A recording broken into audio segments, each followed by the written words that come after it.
On today's show, I'm off to sample some pork in Kawangare. Then I'm going to be looking for some love in Ethiopia before heading off to Westlands to a multi-cuisine restaurant. I am Jacko Mamo, a man with an extraordinary appetite. When it comes to food, I only have one rule. Always finish what's on the plate.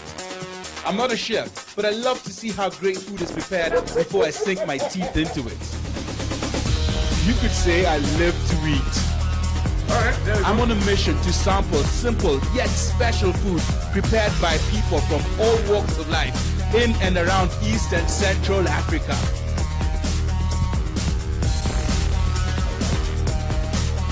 They have to protect themselves. It is crocodile meat after all. You never know, it could snap. Show me how to cook it, and I'll surely show you the best way to eat it. Prepare yourselves and ride with me to food heaven. Chopping tomatoes, peeling potatoes, frying onions, baking cakes, roasted meat. All fun, isn't it? Cooking is amazing. Eating is even better. Don't you agree? My name is Jacko Mamo, and I want you to join me in a brand new show sampling the taste of the world. Right here in Kenya, going across the border, and you know what? Into your living room. I want you to sit back, relax, and sample the foods with me as I go around tasting the true taste.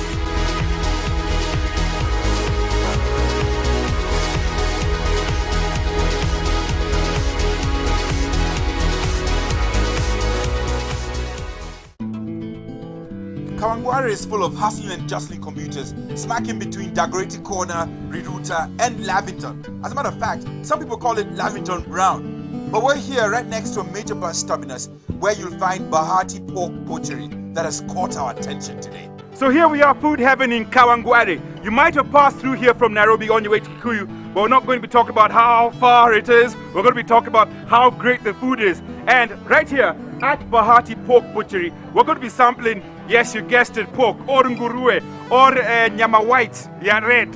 You can call it whatever you want. But at Bahati, what they do is give you world-class treatment. I know it's a kibanda, but let me tell you something, man. They've got like 200 sufurias, which means everyone gets his own special meal made in your own sufuria. They're tiny, but you know, it works the magic. And that's what I'm going to be trying out. My own sufuria with my special pork and see how this nguruwe goes down. So how about it, man? Let's get some nguruwe in the system right here at Bahati, man. That's Bahati Butchery.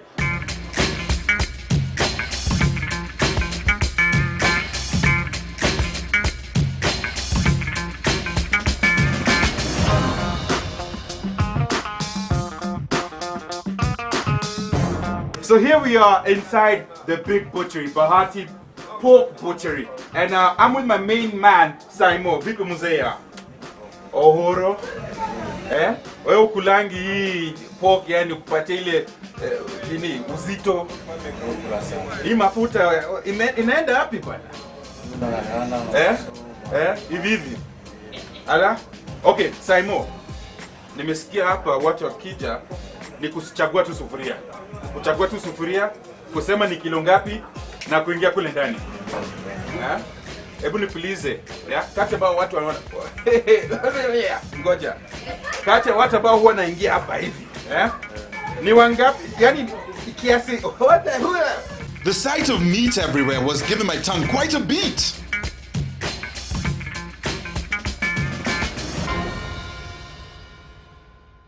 Mange de okaha, mange.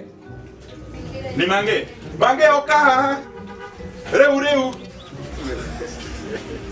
Mange, vipi? Poa.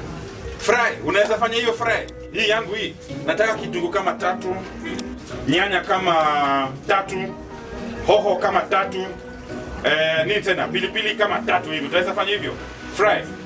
Dakika 20. Reu, madam. Reu. Aya, sasa. Right, so now listen, my meat is on its way to get treated. I think I'm going to follow her and just see what they do to make that magic. This is Bahati bringing you pork and no other way. Special sufurias. So I'm off to the kitchen to see how my pork is going to be prepared. Maggie ametuletea nyama, and the main chef, the personal touch kind of guy is called Paul. And the way Paul vipi muzea. Ngota bana. Ndio hiyo. Personal chef kutoka 6 am mpaka saa 12. 6 to 6.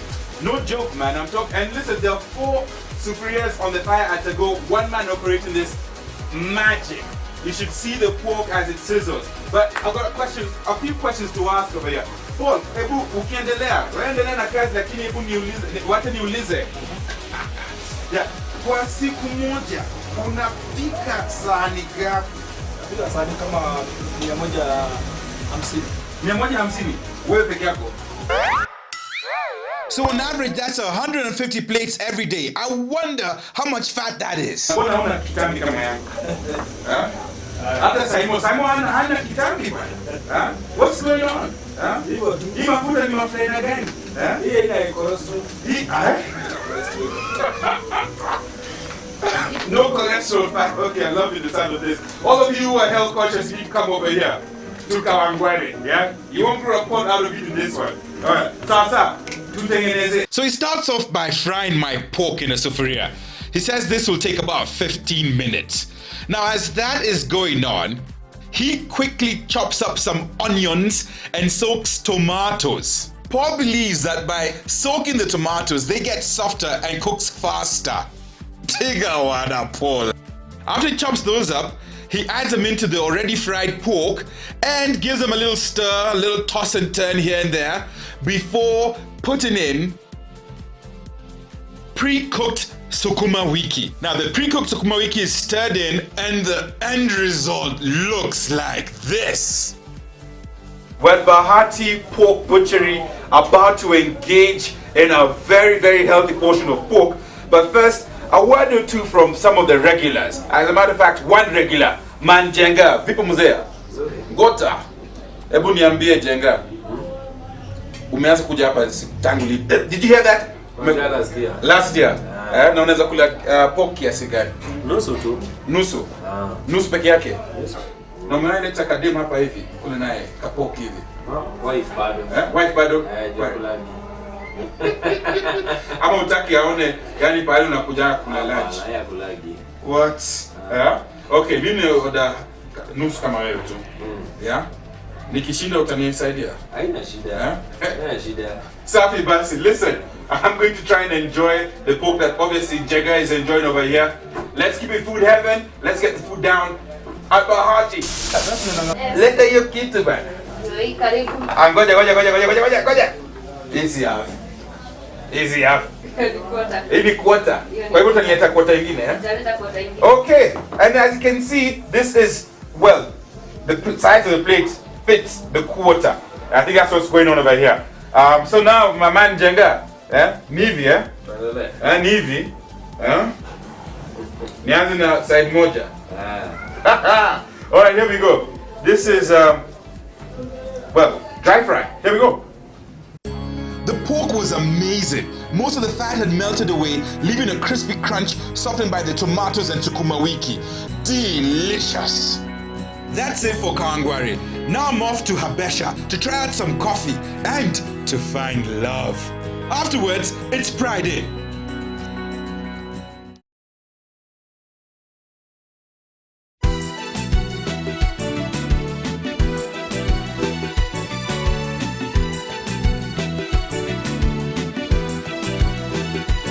Yeah, so why am I wearing this scarf? Well, it's a traditional Ethiopian scarf, and I'm going to be trying out some of their coffee.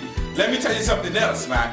Coffee was born in Ethiopia. So that's why we're going to be jumping into Habesha to see how traditional coffee is made. And you can call this, yeah, quote this, the oldest way of preparing coffee in the world. As we all know, Ethiopia has very many beautiful women, and I thought I'd make myself look more attractive by working on a jig and see what else we could wear.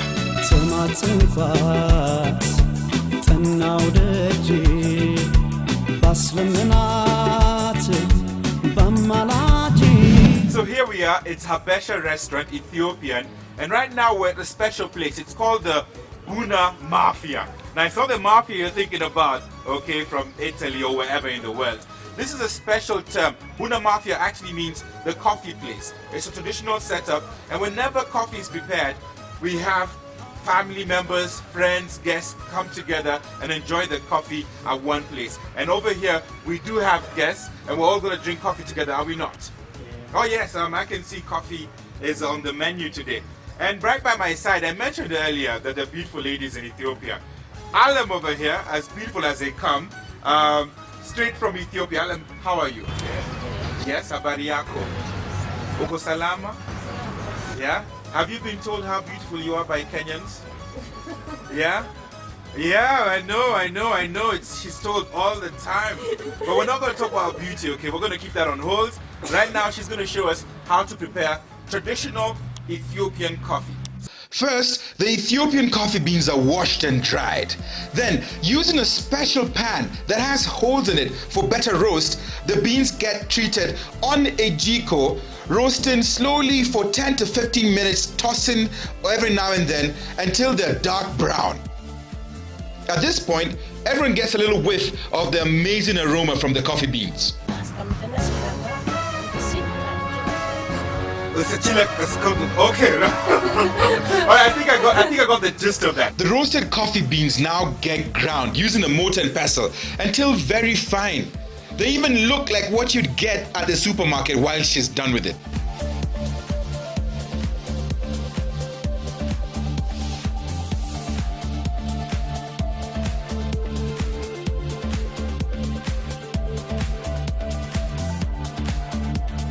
She adds water into a traditional Ethiopian kettle and puts it to boil.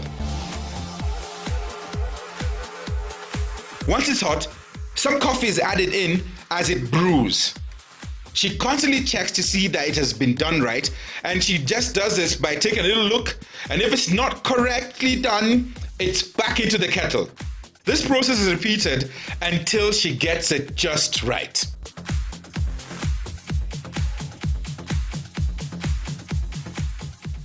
Finally, it was time for me to take my first sip.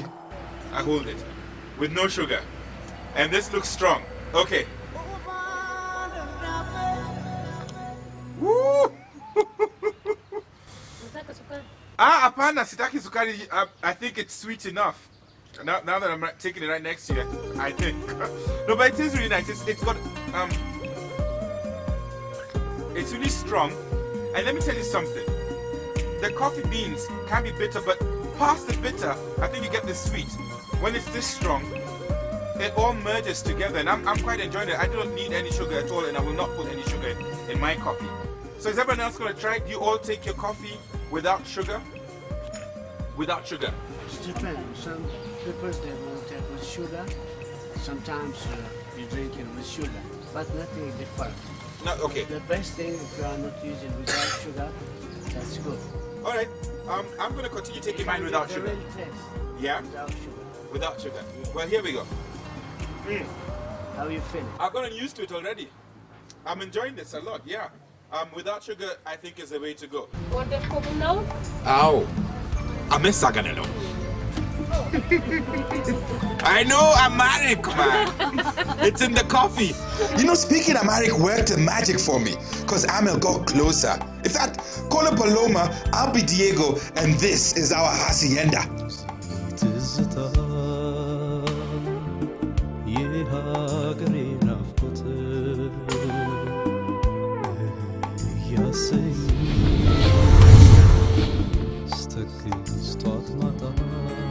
It's so hard to say goodbye to Habesha, but I will be back.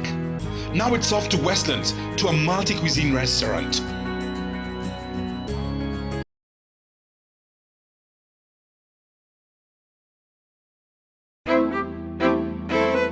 At the heart of a Nairobi leafy suburb, a hotel called the PrideInn stands tall. At the PrideInn, you get your very own waiter who will serve you every time you go there. They always remember your name and tend to your every whim. How cool is that? We're in Westlands right now, and Food Heaven is going to take a little dive into PrideInn. PrideInn is a restaurant that has been around for at least 4 years, and they pride themselves in serving food from all over the world. Multi-cuisine, if you may. So today I'm going to be trying out some food from just across the road, Uganda. I'm talking about beef in G-nut, or groundnuts if you may, plus some matoke and nakati, which is just traditional greens prepared in a nice way. I'm also going to be jumping across the Indian Ocean and settle at the south of India, where they serve dosa. Now dosa is a traditional, I don't think I should say traditional, but it's a fancy pancake that they serve down there, and I know I'm gonna love it. I know you're gonna love watching me eating it. So how about we find out how all this food is prepared at the PrideInn. Food heaven for you. Let's dig in.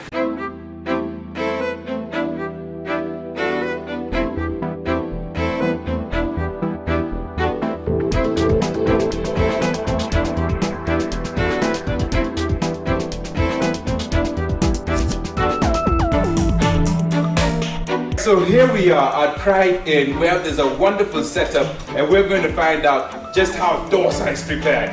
Joining me, or rather I'm joining someone that has been cooking for a long time, a chef all the way from across the seas. I have Mahesh. Habari yako? Oh man, how about that? He knows Swahili. Yeah? Mahesh, can I just ask, could you just share with us, where are you from? I'm from Nepal. Nepal? Nepal. Yeah, I know that that's close to Mount Everest, the tallest mountain in the world. Yeah?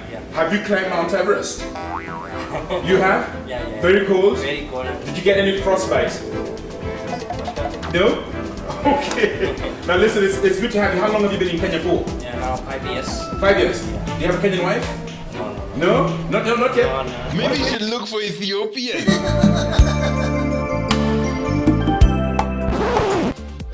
So this is how he prepares dosa.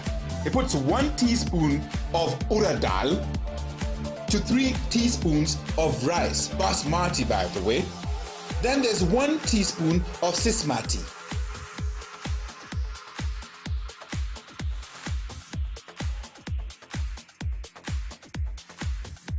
This is then soaked in water for 3 to 4 hours.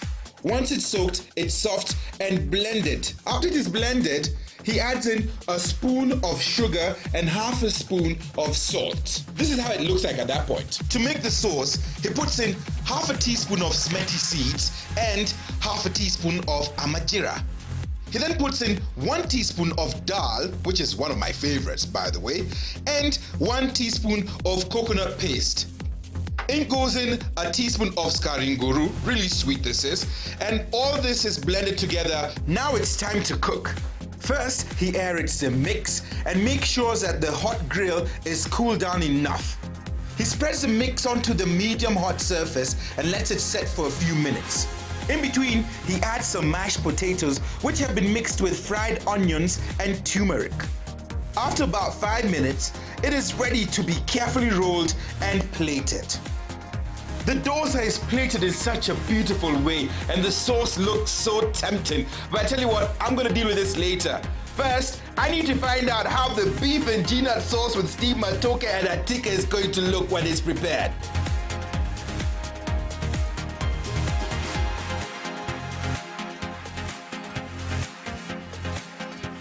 So here we are at a multi-cuisine restaurant, the PrideInn. Earlier, we showed you how to prepare a dish from the south of India. That's dosa. It's like a pancake of some sort. And that is nice. But right now, it's time to cross the border just across the road, really, to Uganda and try out some peanut sauce, which is groundnut sauce, with matoke and beef. It's going to be superb. And to show us how to go down this road is a man who has been cooking for very many years. And I might say that he looks the part. Habari yako? Ogamba chi.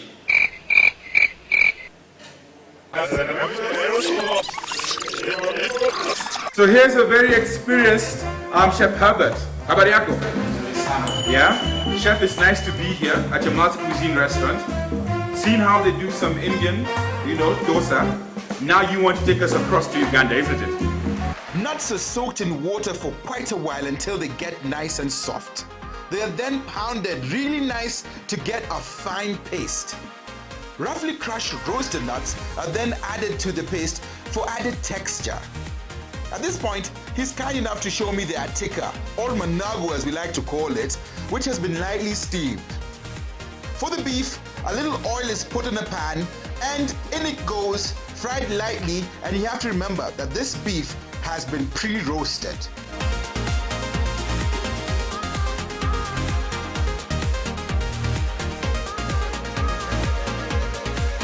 Now it's time for the beef and peanut sauce. The pre-roasted beef gets a light fry on and very thick G-nut sauce is added onto it. Extra crunchy roasted nuts are sprinkled into this mix and it gives added texture. Plus, who's going to complain if there's more nuts in this sauce? Not me.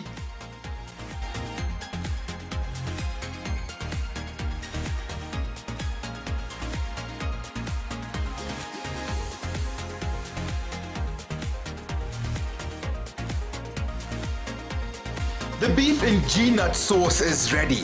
But first, Herbert shows us how to fold in the steamed matoke in a banana leaf, molding it till it looks something like this. This is a full meal.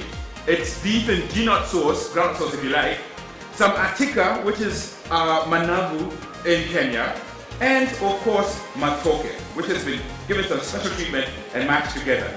It looks nice, and we're going to find out how it tastes.